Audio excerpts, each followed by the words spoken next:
I'd like to call this meeting to order. This is the Rules and Open Government Committee meeting for March 27, 2013. Any changes to our agenda order? I think not. So we'll take up the council meeting agenda for April 2nd,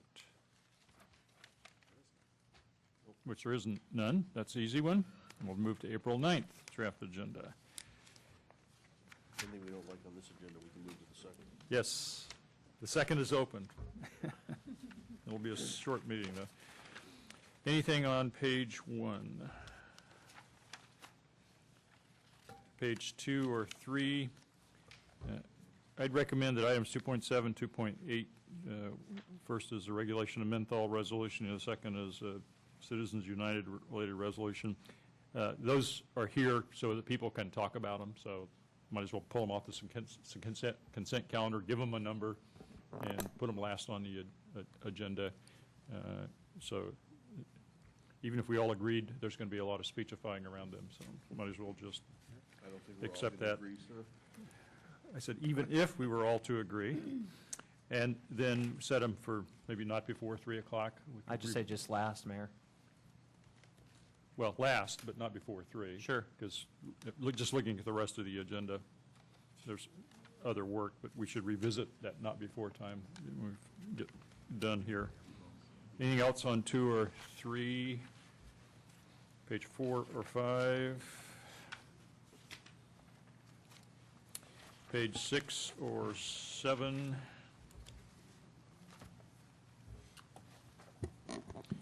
Mayor, item 4.2, the impact fee for inclusionary, that's not going to be ready by the 9th. I think there may be some question as to whether we'd even have it by the 16th, but I think if we put it on the 16th for now, we'll get back to rules next week with a more certain date.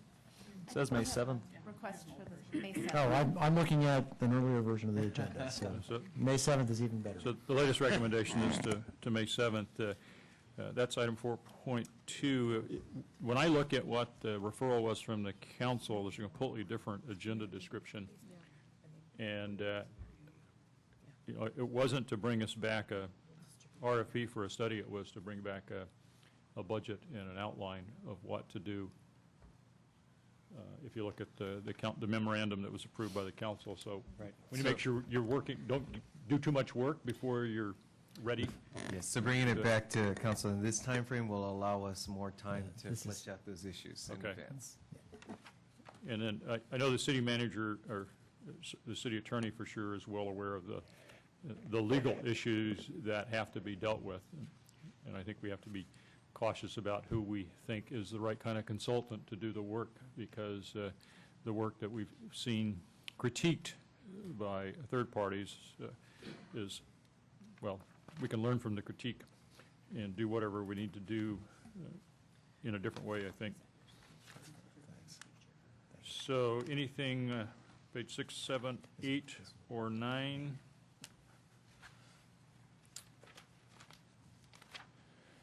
Page 10 or 11. I think the actions related to the Alameda could go on the consent calendar unless you think there's going to be talk. And this is a contract award that we've been through before. Mr. Mayor, on item 6.1, I think we need a sunshine waiver on, a 14-day waiver. The ground lease and operating agreements on signature flight support, I thought all of that was out. It was released this morning. It was missed in yesterday's packet. It is out. But the basic documents have been out for over a month. It was actually the pre-release of the recommendation, so it's basically notifying the council that it was coming. This memo provides a little more detail. Okay. And the appellant will be provided the documents today. Okay, but we've already had a hearing at the Airport Competitiveness Committee, and it's going to a couple other, or one other council committee, right? So the basic information has been out there for a long period of time. So, but that needs a 14-day waiver. That was 6.1. Anything else on 10 or 11 or page 12, which is the Housing Authority, the Moving to Work 2014 annual plan in collaboration with the Housing Authority of the county? We need a 14-day waiver for that. That is correct. When will that be out? Friday. Okay. The 4.3? Oh, no. I have one request I for have that page. an addition, that's an appropriation ordinance and funding source. Waiting for it to be here. Well, this is good. In the general fund for Council District 4. So I think it should be fun, but it would probably be better if it was general fund for the entire council. So that is, it's not clear what that's for. Councilmember Chu had excess funds, and our past practice has been to, the Ah. excess funds go to the general fund. Yep. And then appropriated from the general fund to the council district. Okay. Because we already, I remember seeing that when it came through Yes. to agendize it. All right, so this is a completion of that. Yes. All right. So I'll make a motion to approve the agenda with the ads and the 2 14-day sunshine waivers and the moves to and from the consent calendar. Second. Okay, and then the question of, the last item, should we say not before 3? Sure. That means that the Airport West, the graffiti report, and other things will take at least an hour. Ceremonial items, couple. Sometimes we're optimistic and we'll get done more quickly. I guess the question is, how long do you think that the Airport West matters will take? The graffiti report usually takes about a half hour, no matter what it is. Well, you have an appeal of the RFP process in the airport matter, so it's going to take some time. So not before 3 o'clock is Yeah, probably a fine. reasonable time. Okay. Any requests to speak on this agenda? No? All right, we have a motion to approve with the waivers and the movements and the not before time as we discussed on that motion. All in favor? Aye. Opposed? Not opposed. That's approved.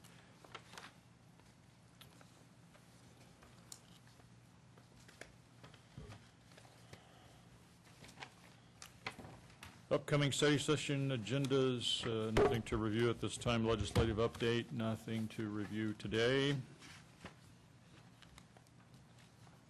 Meeting schedules, we have nothing on the public record. Are there items the committee would like to pull for discussion? I have 2 requests to speak on the public record. We'll take those now.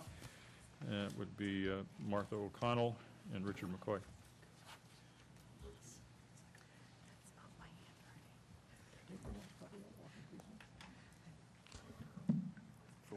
Martha O'Connell, Chair of the Senior Commission, speaking on 2 issues, 2 letters. The first one is the impact of the cost of garbage and recycling on affordable housing. We know that affordable housing is a big issue in San Jose, particularly for seniors on fixed incomes. In mobile homes, for example, the cost of recycling and garbage used to be included in the rent for most parks. It's now been taken out and we're billed as a line item. This also for the sewer and storm drains. So we're asking the City Council to keep in mind that the costs of garbage and recycling have a significant impact on affordable housing for seniors and do what they can to mitigate the cost. They are currently trying to come up with a program to allow folks to share garbage cans, which would cut the bills in half. The second letter is written on the support for the Licardo memo, prohibition of the riding of bicycles on the sidewalk within the downtown core. I know I only have 2 minutes. I walk to City Hall at least 4 times a week. They're still riding on the sidewalks. Nobody's using the bike lanes, and I hope that this change of the ordinance passes. Thank you. Richard McCoy?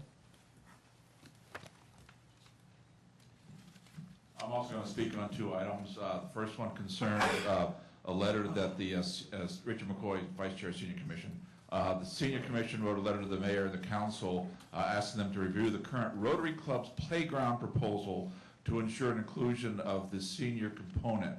We recently learned that the specifics of the Rotary Club playground project, and it's understood that the city will donate 8 acres of land to this project. While we applaud the efforts of the Rotary Club to provide a unique park which will benefit children, we are concerned that the senior components are not included. This will include special equipment that the seniors can use to get proper exercise with, and also their children can use. The second item also I wish to address the Councilman Licardo's prohibition of riding bicycles on sidewalks within the downtown area. I too have also witnessed many violations of the particular consideration here. Just today, coming down Santa Clara, I noticed bicyclists riding down the street and people hopping out of the way. One looked like a young person on a little scooter going down there, people jumping out of the way. So it's become a danger to the citizens, or the seniors especially, who can't jump out of the way quite as fast as young kids. So we're hoping that this ordinance will get enacted and passed, and the seniors will be able to live a healthy life. Thank you. That concludes public testimony. Is there a motion? Yeah, Mr. Mayor, I'll make a motion, just a couple of notes. I just want to clarify on the Rotary Play Garden project, we're not donating any land to Rotary. They're donating the park improvements to the city, so it's the opposite that's occurring. That being said, I want to make a motion to note and file to just refer the letter of support for the bicycles on the sidewalk to come to the council when that ordinance comes to us. On the letter regarding the cost of recycling and garbage, I know we've had this discussion a number of times here, but I don't know if we've ever gotten a response from ESD on any possible options that we can explore for these communities. So perhaps we can just make, as part of the motion, a referral of this to get a response back to the Rules Committee, and then note and file everything else. Very good, thank you. Okay, second. All right, a motion, note and file with a couple of referrals on the motion. All in favor? Aye. Opposed? None opposed. That's approved. Next item would be boards, commissions, and committees. We have no appointments or work plans to consider, so we'll move to the category G. First item is the approval of the Great American Litter Pickup as a citywide council-sponsored special event. My guess is this will mean that not every council district needs to do a memo. Right. Yes. Okay. We had that discussion a couple of weeks ago. And I was wondering, since we do this every single year, I know there's some things that we have done within council policy where we've pre-approved things. We've done that for NLC and some other things. Is there a way for next year and the years beyond that we can just create a policy that says this is the way it's going to be? We've done it for the last long time, many years, and I'm sure we're going to continue to participate in it as long as it's a national event. Yeah, you can do that. You may want to look at things like National Night Out and other types of annual events and just say these are standing city events, but you can ask us to bring that back and we can. Yeah. I think there's a little front-end work, but it'll save us doing these 3 or 4 things every single year. Yeah, because I did note for this one for next year to bring it back as a citywide special event early, but I can work with the attorney's office to sort of create a list of the ongoing annual items that we could bring in January every year or add to the code. We'll work with them. I think that would be great. Thanks. We could do that as part of our work plan. You know, we're approving work plans twice a Right. year. We could just say, okay, these are the ones we're going to do for the year and deal with them all at once. It'd be Yeah. probably more efficient that way. Okay. Motion is to approve with the referral. On the motion, all in favor? Aye. Opposed? None opposed. Next item, G3, is a request to direct city manager to announce through an RFP or other standard public process available office space in City Hall. We referred that to staff 2 weeks ago. There's a memorandum that I saw today with staff's, part of staff's response. Let's see if city manager had anything you want to add to that, other than noting that there's a memo. Right, only to note, apologies for getting this memo out late. The information effectively identifies that there are some spaces that are vacant within the building. That said, the primary issue going forward in terms of making space available for other parties would be the private activities analysis that would be necessary in order to ensure compliance with our tax-exempt bond financing. So recognizing that and other priorities that exist among the staff work plans, we don't see any near-term urgency in moving forward with trying to identify new space or new tenants for the space, other than our own operations. A couple of questions. In the list of potential spaces, is there space that we have not occupied in the parking garage, our employee parking garage? At one time, we were moving some departments in there, and I don't know if we used it all up. Good afternoon, Matt Morley, Deputy Director for Public Works. There is some space that's still currently unoccupied in the parking garage, but there's plans for it, or plans in development for it now for traffic TIMC for Department of Transportation. So that will be full once that build out occurs. Okay, and then in terms of the private activity analysis, is there a difference between the tower and the wing? Or No. the 4th Street garage? It's all built with tax exempt money, and it's the same rules. Do you get to aggregate the private activity and put it in one building, or can you spread it out, or is it, I mean, I know it's a complicated No, analysis. and that, I'm going to leave that to the, working with bond counsel to figure out the analysis. So it probably depends on which building and which bonds. But, Right. yeah, I think it's sort of seen as one project, but we could work with them on that. Well, I'm trying to figure out if there's some of our space that's not within that problem area. So the space we were trying to lease over on the retail space on 4th Street, we've already tried to do that, and it's really expensive. Nobody wants it, apparently. But is that the same as building a space in a tower, or was that somehow separately done? This is really the question. You know, we're going to have to get clarity on that. My understanding is that it is part of the whole, and it was just, that was allocated as private activity space. And so when we did the initial analysis, it was factored in. But, you know, with the copy center gone and, you know, things come and go, we just need to make sure that we work with finance and the bond counsel to make sure we're not crossing the line. Right, then the other question is, well, how much money could we talk about generating, and what's the prospects for generating some revenues, and then is it worth the effort to do the private activity analysis, not knowing if we've even got market rate interest in the space?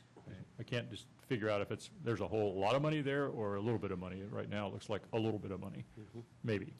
Certainly in the case of the retail space, that appeared to be the case when looking at the upfront TI, tenant improvements that would be necessary, and then translating that into a market rate. So if that were one of the baselines, there doesn't appear to be a significant revenue-generating opportunity. Councilor Constance? I'd just like to editorialize that when we had this conversation 6 years ago, one of the things that I had talked about is doing the improvements on the council wing space, retail space, so that we could get people in and start recovering it in rent, and we would have already gotten back close to $500,000 in that time had we done it. So I just think the more time that we wait, whether, I know there was a whole discussion over the master tenant issue, or how to make it into a warm vanilla shell versus a cold shell. I think all that stuff that the more we put it off and the more we keep the restrictions on it, the more it's just going to sit there and not do anything and not provide any input to the city. Had we gone the other way, by the end of next year, we would probably be seeing cash flow positive on that space. And that's assuming we just put the cash up front and we didn't do something where we amortize it through rent payments, lesser rent payments. So I just think it's something we need to do and move forward on. Well, what I remember is it takes a couple of $1 million to get to a point where you can lease it. And that nobody wanted to put up the $2 million. And we didn't have it, any extra cash to do that as an investment. I think people wanted to do it, but not with the restrictions we put upon it. Well, that's, So sometimes we have a lot of self-inflicted wounds here, and I think this is one of them. well, I'd have to agree with that. Anything else? So, Mayor, if I may understand, then there'll be a little research done then by bond counsel to see what percentage of private use would be allowed, because obviously this is a fraction of the total public use. So do the covenants in the bonds not allow for any percentage of private use, or? No, it's only a percentage. It's federal tax law that to the extent, because you've used tax-exempt bond proceeds, the federal government doesn't want to subsidize private activity. Understood. So there's a limited amount that's allowed. But if you're looking at the space available, it's a fraction of what's actually being Yes. used. So you're going to see if that triggers it or not? Well, I don't know if the analysis is based on square footage or if it's based on something beyond that, and that's something that we'd have to work with bond counsel. Okay. And so will that come back to Yeah, I rules? think we can talk with, some work point? with finance to have that. Right now, I think finance expressed some ability on their capacity to do it, but we would work with outside counsel on that. And then what would be a so private entity, would that also include a nonprofit? Yes, it includes the federal government, too. Really? Okay. Yes. And then if the county, for example, wanted to lease the 14th floor, that's okay? I'm not sure about that. I mean, since it So it's really applies, anyone but the city, isn't it? well, since it applies to the federal government, yeah. I mean, it's sort of bizarre, but, tax law is counterintuitive sometimes. Okay. Well, I think it's important to know what we can do, if we chose to act, right? So I think get that information would be key. Well, one of the issues, at least for the federal government, is they're using tax-exempt bonds to generate a revenue stream, and they don't want you to do that. You're supposed to do a government facility. So if you start leasing it out to anybody, that makes them nervous about how you're using tax-exempt bonds. So that's probably why the other government entities who are paying us rent would fall under the same issue. Okay. The private activity. But before we do analysis about private activity, I think it'd be better for the manager to focus on operations of the city that could move into the space that we have. And there is an attachment A on the staff memo that has a half a dozen different spaces that we lease. Some of them I recognize and some of them I don't. And so certainly the police department gaming unit, I think could be in the building. I have no idea what the NCI unit is. Yeah, that couldn't be. That's the covert police unit. That's covert police unit, probably not a good candidate. Another good idea to put the address on there. Yeah, that shouldn't be on here. And evidence storage is really a warehouse Right. kind of a thing.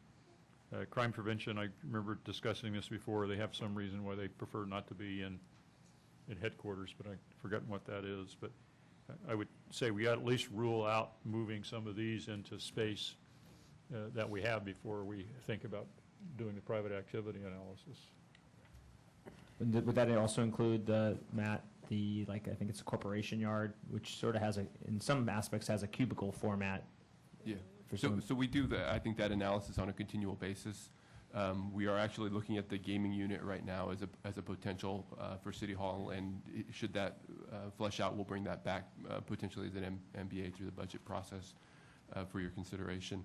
The Central Service Yard absolutely is incorporated in that, and last year we moved a division of the police department to some space there and did some consolidation, and we've also recently moved fire department's administration into that facility. So we're doing a pretty good job at that location of keeping things full. But again, we continue the discussions. I have a discussion next week with the fire department about potential warehouse space, and so the conversations are ongoing.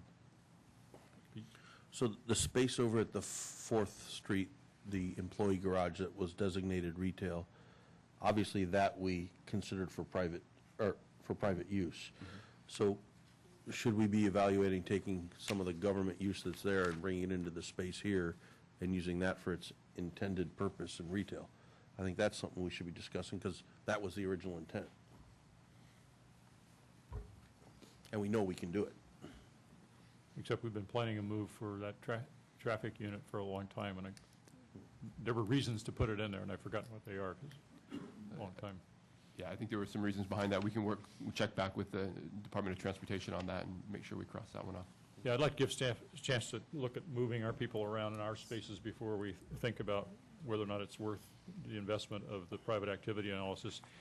I do remember the private activity analysis that we did on the 4th Street garage before we could get the Rotary Summit Center in there was lengthy.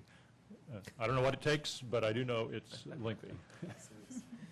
And I don't know what it costs, but I'm sure the bonding council don't work cheap. Usually there's a correlation between length and cost. And Mr. Mayor? Yes. And then just since we're on the topic, and I know you've discussed it before with the patent office, but it's unequivocal that, they know that there's a floor available for them here at City Hall. Does that need to be reemphasized in any way? And I think the need or the possibility that they might need the space here is gone because they were talking about it for temporary space to get their operations up and running. They got a better deal from the U.S. government with leased or space that the GSA owns and controls in Menlo Park, and that's why they're going in there. And then they're spending their time trying to identify nearly 40,000 square feet that they can lease on a 5 or 10-year basis. So they don't really need our space in the way that they thought at one time they might. So I think that's not something we have to factor into our calculations. Okay. Now, I don't know if letting them have it for free would be private activity or not, but probably. Okay, so I'll make a motion to refer it to the city manager for a little more exploration on city uses and have it come back here before we take any other steps. Certainly. Most likely, perhaps as Matt pointed out, we could bring that in as part of an MBA that discussed where there might be near-term opportunities. Okay. All right, that's the motion. On motion, all in favor? Aye. Opposed? Unopposed? That's approved.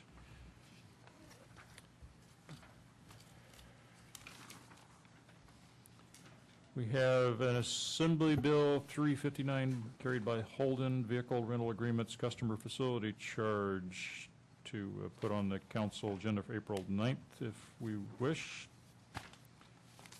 That's at the airport, Customer Facility Charge.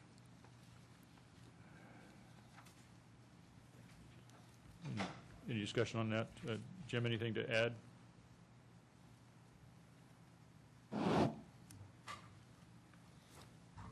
Mayor and committee members, Jim Webb, Government and Legislative Affairs at the airport. Very briefly, this is a bill that would relieve the airport of the state requirement to do independent audits for the customer facility charge. We initiated that in 2011, and under the existing law, we are required to do an independent audit at the time that we initiate a customer facility charge, every 3 years thereafter, and any time we increase that customer facility charge. That audit is to be reviewed by the state controller's office, and that's why we do it, so that they can take a look and see how we've used the money that we've raised.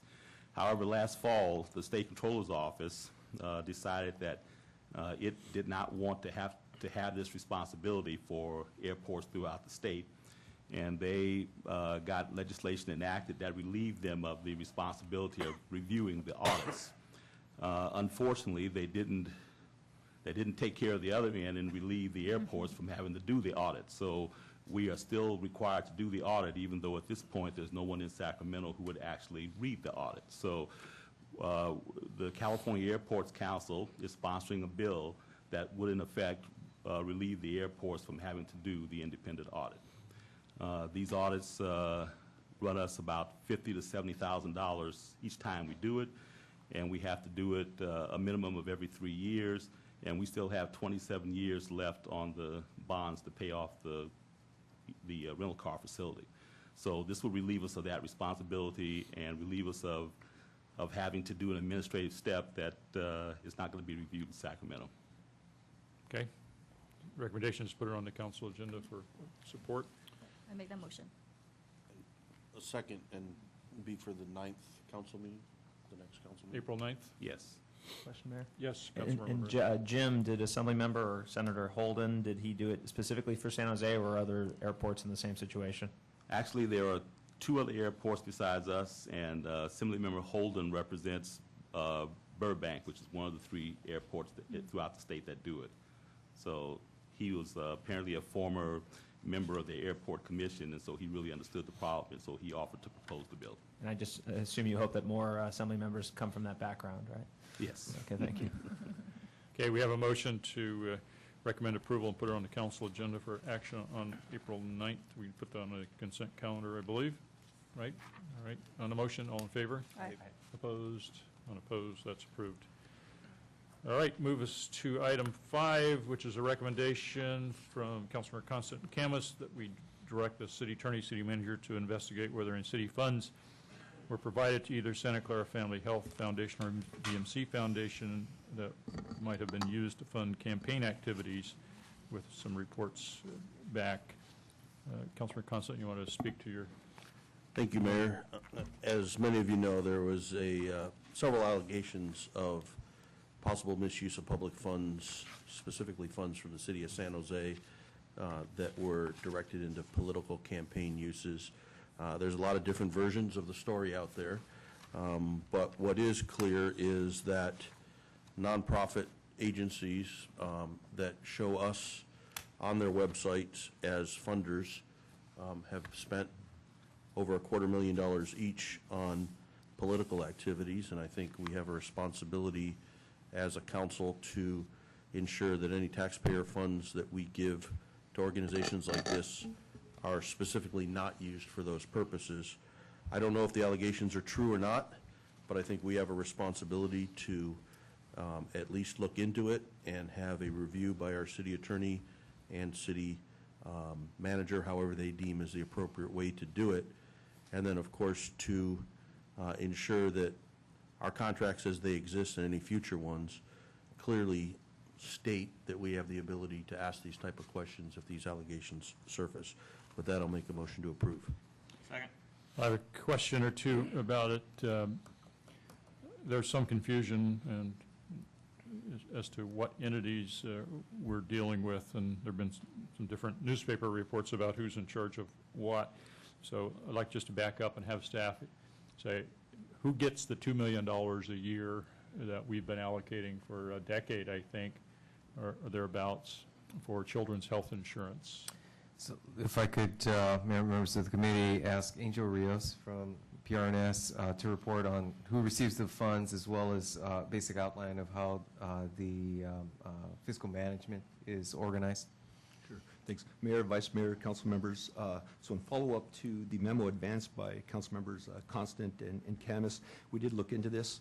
The city does not have contracts with the two foundations referenced in the memo. We do have a $2.1 million contract with the Santa Clara Family Health Plan. We did re-examine all the reports. They have been transparent and cooperative in their reporting. Their financials are actually listed on the website. We also took a look at the use of the funds, and we have determined that 100% of the funds have been used to fund premiums as intended by the contract. And then lastly, in terms of the provisions, the recommendations around provisions, the existing contracts do have very strong language and existing provisions that ensure, that protect the city to make sure that the funds are used appropriately. And did your review include other grants and other monies that come from the city? Because when I went to the foundation's website, they show the city as a sponsor and donor of the foundation. And I know that when we get our report, periodically we get the long report of all grants distributed, and I believe there might be some individual grants that go through those foundations. Have we checked that as well? The review that we did found that there were no city contracts. There are other contributions made on the foundation side of things, by elected officials, but that's kind of separate. We took a look at the operational grants and did not find any. But those monies are also public funds.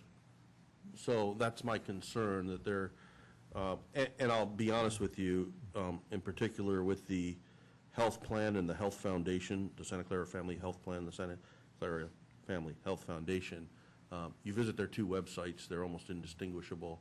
They're very intertwined. And I just think that we need to make sure that we have checked all the possibilities. Like I said, there may not be anything there, but I don't want to limit it to just the main grant money. If there's other money, I think we have a responsibility to ensure.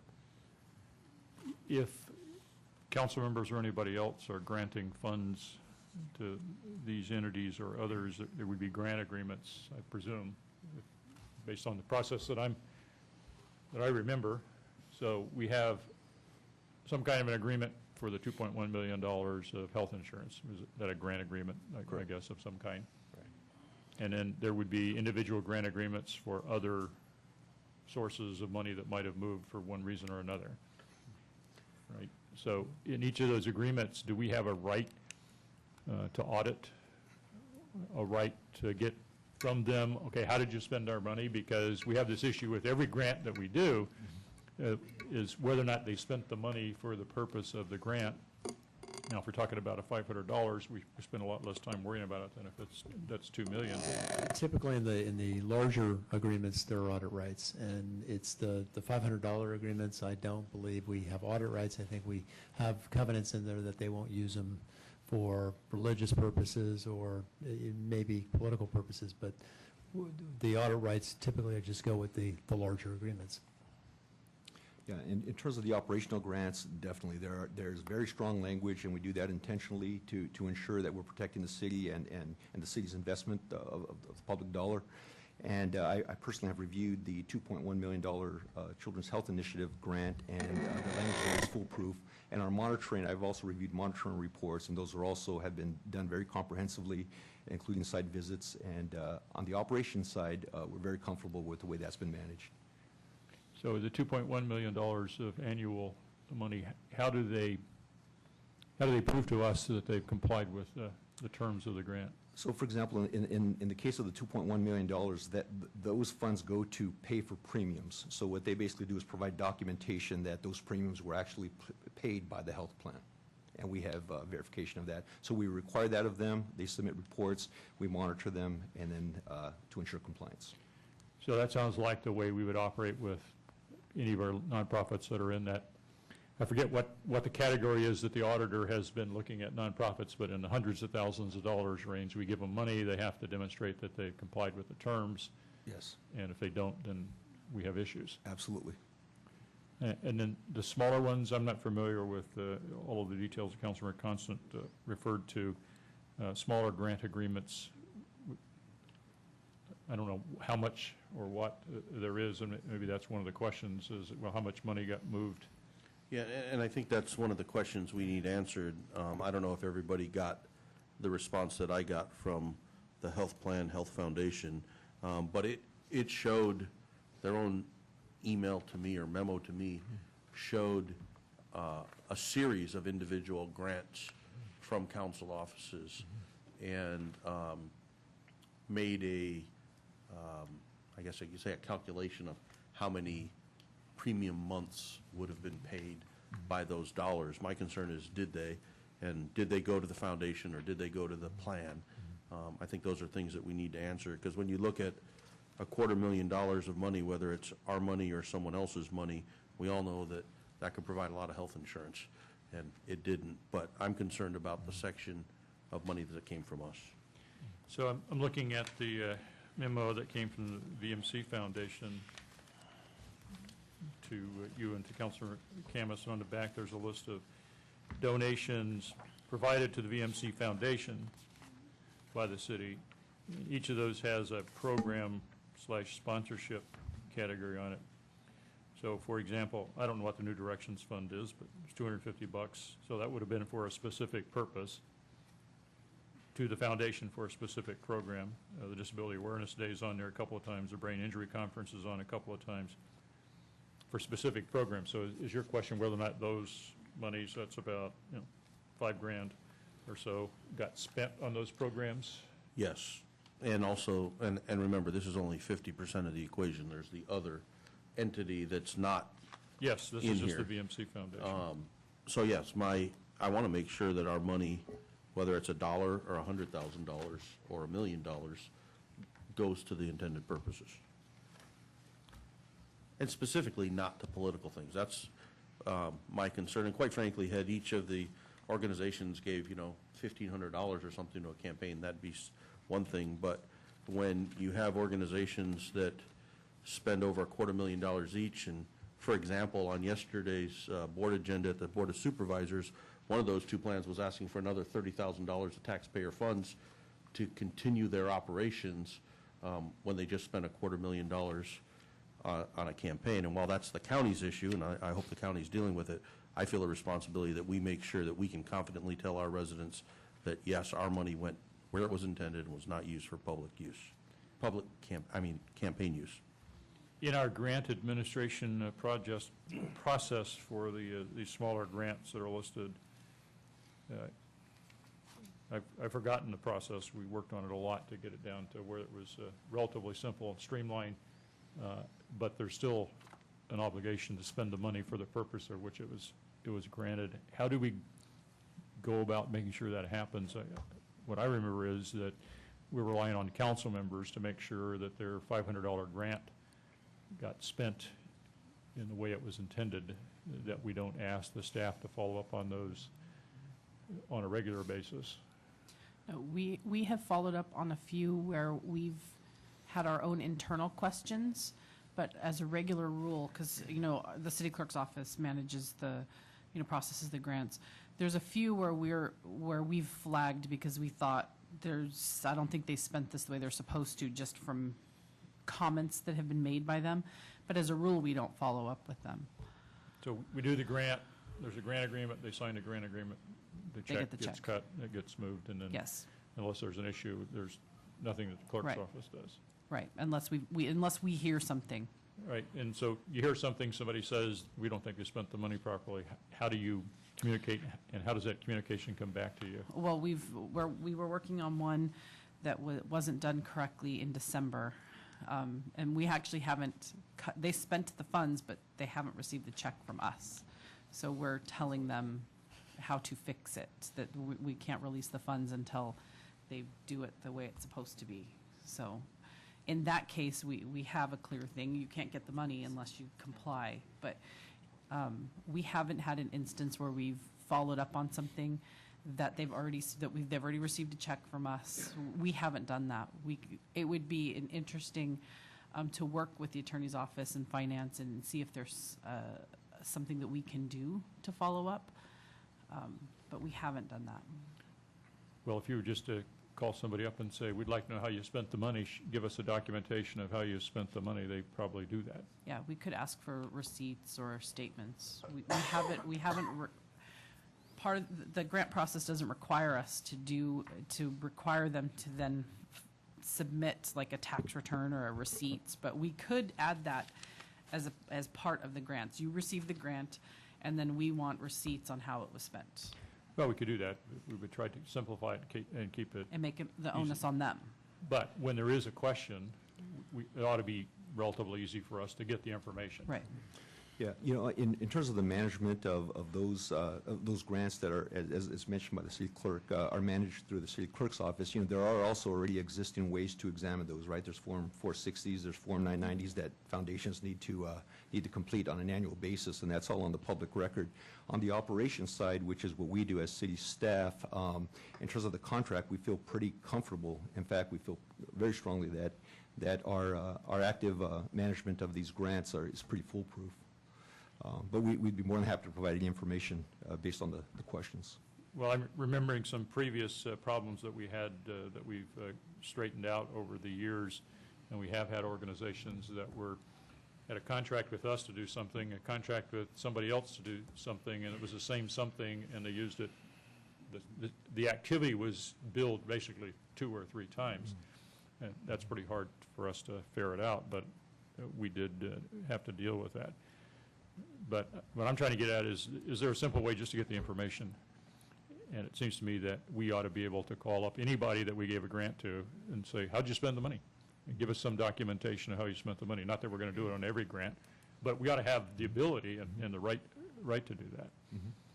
And so I guess my question is this the list of funds that went to the VMC Foundation? Is there a similar list of funds that went to whatever the other one is that seems to be getting me confused with the health plan? The Santa Clara Family Health Foundation as opposed to the plan. And do we just know at the beginning how much money went? Well, for the council grants, I can have my analyst pull that information and bring it back to rules next week, next week. And what I'd just like to know is how hard is it to get the info? It seems to me that it ought to be pretty simple. You call up somebody and say, tell us show us how you spent the money. And for $500, you don't need much of a showing. For $2 million, you need a little more.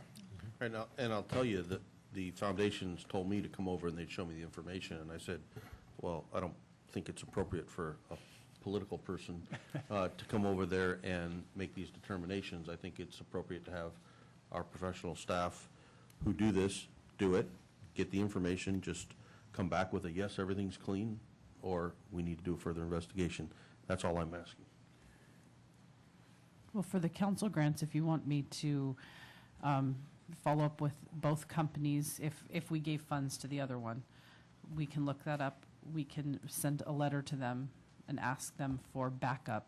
I don't know how long it would take to get that back from them, but maybe 2 to 3 weeks. Yeah, and I'm not concerned with the duration of time. I'm just concerned that we, as the guardians of the tax dollars, do our due diligence and we say, okay, we're convinced. Well, I don't think we need to launch an investigation. We can just send a letter We have, and see if we they have formal ways of response. doing investigations, and I don't think we're there yet. I think we just get the information, and if it's satisfactory, it's satisfactory, and if we can't get the information, then maybe we have to have, an investigation, subpoena powers, and all those things that might go with an investigation. Yeah, I think this is just sort of due diligence, follow-up, Right. compliance, whatever we want to call it, just to satisfy ourselves that the money has been spent appropriately. So that's something we can report back as soon as we can get that information. Satisfactory to me. Okay. So I have a couple people wanting to speak, I think. Arthur O'Connell.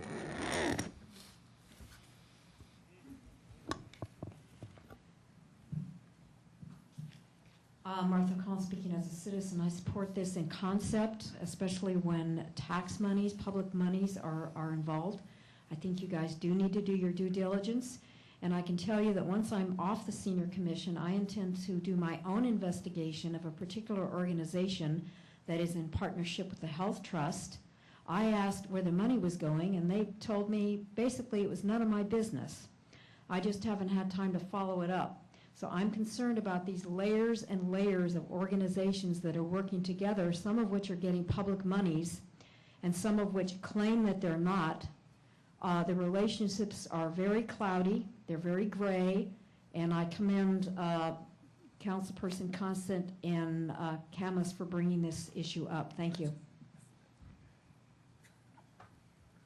That was the only request to speak? Okay, on this, we have a motion to refer this to staff and come back in a couple of weeks, I guess, after you've had a chance to check it out with the information we talked about. Sir, did you want to speak? Sir, Card, go ahead. All I wanted to say was, let's get this accountability to really get everybody on the same page as everybody. How do you even know what your failures are and what your successes are? You're just giving money blindly and stuff. I've gone to every opportunity fund. I've gone to all these other small things for small businesses. And again, it's just a BS. Let's get down to the nitty gritty and stuff, accountability, and get Americans back to work like I've been saying. On the referral to staff, we have a motion to do that. On the motion, all in favor? Aye. Opposed? None opposed. That's what we'll do. And if you're not ready in 2 weeks, maybe 3 weeks, whatever. I'll make a motion for the next two items to approve both, 6 and 7. Okay, items 6 and 7 are approval of senior health fair and walk Motion to approve both. and Jewish American flag raising, council-sponsored events. We have a motion to approve both. Will you second then? You didn't get a second. I failed for lack of a second, but they got it covered. I have no cards on this one. On the motion, all in favor? Opposed? None opposed. Those are approved. Last item would be open forum. Requests to speak under open forum? None. Okay, we're done. We're adjourned.